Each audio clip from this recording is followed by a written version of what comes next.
मैं हूँ शाइनी। अगर आप मुझे ऐसे ही देखना चाहते हैं तो इस वीडियो को जरूर शेयर करें और हाँ, इस चैनल को भी सब्सक्राइब करना ना भूलें। हार की जीत शीर्षक। यह कहानी सुदर्शन जी द्वारा रचित एक कालजयी रचना है। आइए इस कहानी को ध्यानपूर्वक सुनें और इसके मूल भाव को समझने का प्रयास करें। मां को अपने बेटे और किसान को अपने लहलहाते खेत देखकर जो आनंद आता है, वही आनंद बाबा भारती को अपना घोड़ा देखकर आता था। भगवत भजन से जो समय बचता वह घोड़े की भेंट हो जाता। वह घोड़ा बड़ा सुंदर और बलवान था। उसके जैसा घोड़ा सारे इलाके में न था। बाबा भारती उसे सुल्तान कहकर पुकारते। अपने हाथ से उसे साफ करते, खुद दाना खिलाते और उसे देख देखकर प्रसन्न होते थे। उन्होंने रुपया, माल, सामान, जमीन आदि अपना सब कुछ छोड़ दिया था। यहां तक कि उन्हें नगर के जीवन से भी घृणा थी। अब वे गांव के बाहर एक छोटे से मंदिर में रहते और भगवान का भजन करते थे। मैं सुल्तान के बिना नहीं रह सकूंगा, उन्हें ऐसा लगने लगा था। वे उसकी चाल पर लट्टू थे। कहते, ऐसे चलता है जैसे मोर घटा को देखकर नाच रहा हो।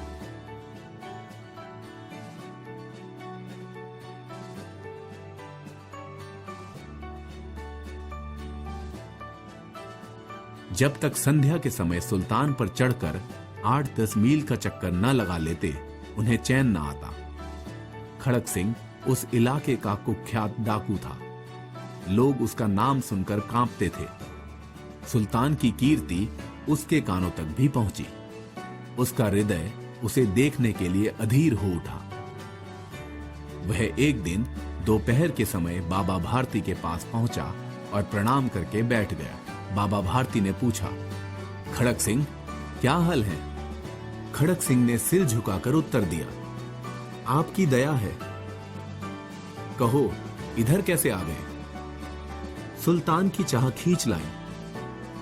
विचित्र जानवर है, देखोगे तो प्रसन्न हो जाओगे। मैंने भी बड़ी प्रशंसा सुनी है। उसकी चाल तुम्हारा मन मोह लेगी। कहते हैं देखने में बड़ा सुंदर है। क्या कहना, जो एक बार देख लेता है कभी भुला नहीं पाता। बहुत दिनों से इच्छा थी, आज आया हूं। बाबा भारती और खड़क सिंह अस्तबल में पहुंचे। बाबा ने घोड़ा दिखाया घमंड से। खड़क सिंह ने घोड़ा देखा आश्चर्य से। खड़क सिंह ने हजारों घोड़े देखे थे, परंतु ऐसा बांका घोड़ा उसकी आंखों के सामने से कभी ना गुजरा था। सोचने लगा, भाग्य की बात है, ऐसा घोड़ा खड़क सिंह के पास होना चाहिए था। इस साधु को ऐसी चीजों से क्या लाभ? कुछ देर आश्चर्य से चुपचाप खड़ा रहा। हृदय में हलचल होने लगी। बालकों की सी अधीरता से बोला, परंतु बाबा जी, इसकी चाल न देखी तो क्या देखा? बाबा जी भी मनुष्य ही थे। अपनी वस्तु की प्रशंसा दूसरे के मुख से सुनते ही उनका हृदय अधीर हो गया। घोड़े को बाहर ले गए। घोड़ा वायु वेग से उड़ने लगा।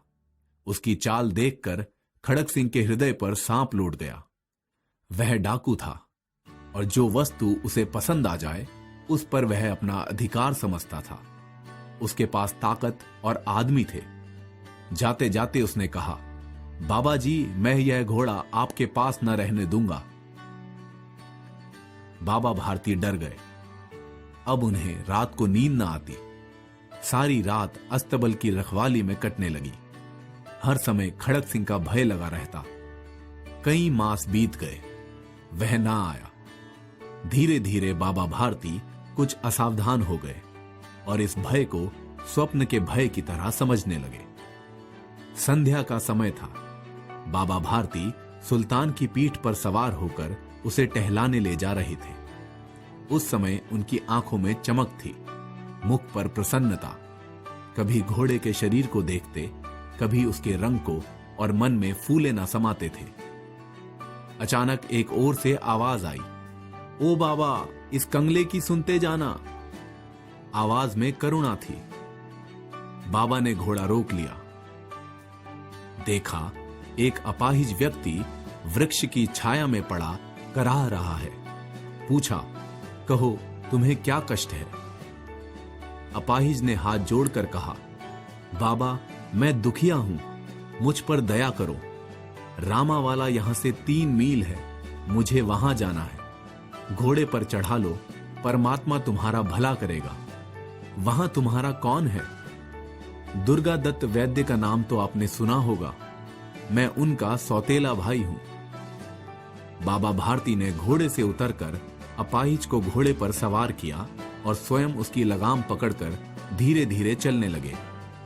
सहसा उन्हें एक झटका सा लगा और लगाम हाथ से छूट गई। उनके आश्चर्य का ठिकाना न रहा जब उन्होंने देखा कि अपाहिज घोड़े की पीठ पर तनकर बैठा है और घोड़े को दौड़ाए लिए जा रहा है। उनके मुख से चीख निकल गई। वह अपाहिज डाकू खड़क सिंह था। बाबा भारती कुछ देर तक चुप रहे, फिर जोर से चिल्लाकर बोले, जरा ठहर जाओ। खड़क सिंह ने आवाज सुनकर घोड़ा रोक लिया और उसकी गर्दन पर प्यार से हाथ फेरते हुए कहा, बाबा जी यह घोड़ा अब ना दूंगा, परंतु एक बात सुनते जाओ। खड़क सिंह वहीं ठहरा रहा।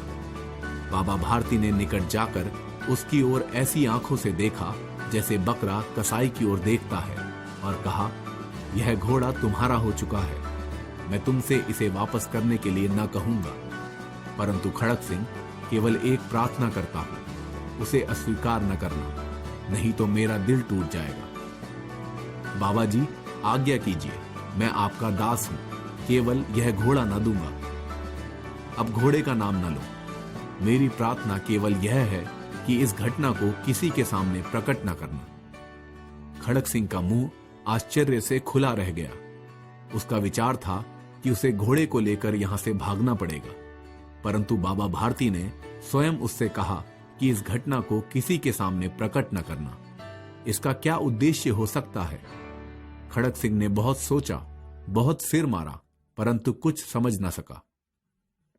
हारकर उसने अपनी आंखें बाबा भारती के मुख पर गड़ा दी और पूछा, बाबा जी ऐसा क्यों? बाबा भारती ने उत्तर दिया, लोगों को यदि इस घटना का पता लग गया तो वे किसी गरीब पर विश्वास न करेंगे। यह कहते कहते उन्होंने सुल्तान की ओर इस तरह मुंह मोड़ लिया जैसे उनका उससे कभी कोई संबंध ही न रहा हो। बाबा भारती चले गए, परंतु उनके शब्द खड़क सिंह के कानों में उसी प्रकार गूंज रहे थे। सोचता था, कैसे ऊंचे विचार हैं, कैसा पवित्र भाव है। उन्हें इस घोड़े से प्रेम था। इसे देखकर उनका मुख फूल की तरह खिल जाता था। कहते थे, इसके बिना मैं रह न सकूंगा। इसकी रखवाली में वे कई रातों को सोए नहीं, भजन भक्ति न कर रखवाली करते रहे, परंतु आज उनके मुख पर दुख की रेखा तक दिखाई नहीं पड़ती थी। उन्हें केवल यह ख्याल था कि कहीं लोग गरीबों पर विश्वास करना न छोड़ दें। ऐसा मनुष्य मनुष्य नहीं, देवता है। रात्रि के अंधकार में खड़क सिंह बाबा भारती के मंदिर में पहुंचा। चारों ओर सन्नाटा था। आकाश में तारे टिमटिमा रहे थे। थोड़ी दूरी पर गांव के कुत्ते भौंक रहे थे। मंदिर के अंदर कोई शब्द सुनाई न देता था। खड़क सिंह सुल्तान की लगाम पकड़े हुए धीरे धीरे अस्तबल के फाटक पर पहुंचा। फाटक खुला पड़ा था। किसी समय वहां बाबा भारती स्वयं लाठी लेकर पहरा देते थे, परंतु आज उन्हें किसी चोरी, किसी डाके का भय न था। खड़क सिंह ने आगे बढ़कर सुल्तान को उसके स्थान पर बांध दिया और बाहर निकलकर सावधानी से फाटक बंद कर दिया। इस समय उसकी आंखों में नेकी के आंसू थे। रात्रि का तीसरा पहर बीत चुका था। चौथा पहर आरंभ होते ही बाबा भारती ने अपनी कुटिया से बाहर निकल ठंडे जल से स्नान किया। उनके पांव अस्तबल की ओर बढ़े, परंतु फाटक पर पहुंचकर उनको अपनी भूल का अनुभव हुआ। साथ ही घोर निराशा ने उनके पांवों को मन भर का भारी बना दिया। वे वहीं रुक गए। घोड़े ने अपने स्वामी के पांवों की चाप को पहचान लिया। और जोर से हिनहिनाया। बाबा भारती आश्चर्य और प्रसन्नता से दौड़ते हुए अस्तबल में घुसे और अपने प्यारे घोड़े के गले से लिपटकर इस प्रकार रोने लगे मानो कोई पिता बहुत दिनों से बिछड़े हुए पुत्र से मिल रहा हो। बार बार उसकी पीठ पर हाथ फेरते, बार बार उसके मुंह पर थपकियां देते। फिर वे संतोष से बोले, अब कोई गरीबों की सहायता से मुंह न मोड़ेगा।